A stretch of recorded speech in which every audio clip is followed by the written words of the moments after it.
Hey, welcome to the Trash Picture Show.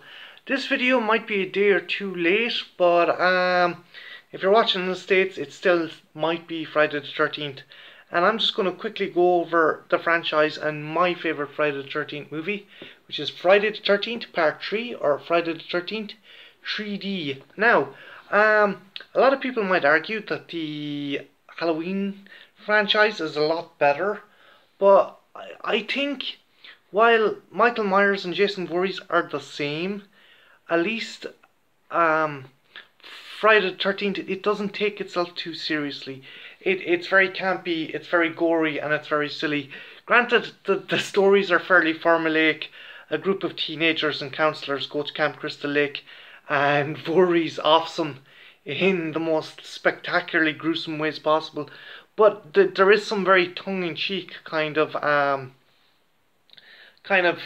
storytelling in the Friday the 13th movies, while the Halloween ones are very serious and there's a very kind of grounded lore to Michael Myers. Voorhees goes anyway and every way, and I think 3 is the best because after that there was a copycat killer and then he came back as a zombie, but 3 is the coolest because it is Jason Voorhees offing counselors, and there's no real supernatural thing. He's just this big hulking psycho who's murdering people.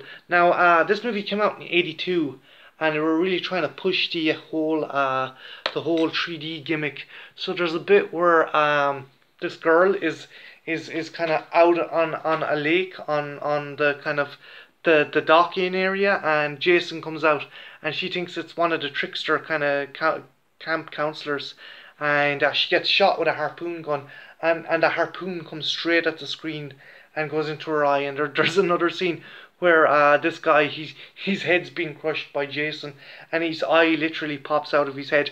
It's a very silly movie, but it's fun. I think the Friday the 13th movies are fun. They may not be great, they may be kind of really kind of honky kind of movies, but they're still fun. I think with the Halloween movies, there's some that are hit and miss, but I've always found the Friday the 13th movies have that kind of ridiculous kind of Tex Avery almost like violence. It's still horrible violence, but it's still so exaggerated and so over the top. You can't but laugh or cheer or giggle at it. This guy is awesome. He has the staying power. Like, he's appeared in video games. He has his own video game coming out this year. He has been in Mortal Kombat XL. He has taken on both Freddy and Ash in comic book form and Freddy in movie form. And there has been comics. For example, Wildstorm done this awesome comic. I gave a review of it, and the artwork in it is pretty awesome. And it does a really cool version of Jason Voorhees. If you get a chance, do check it out. It's from Wildstorm.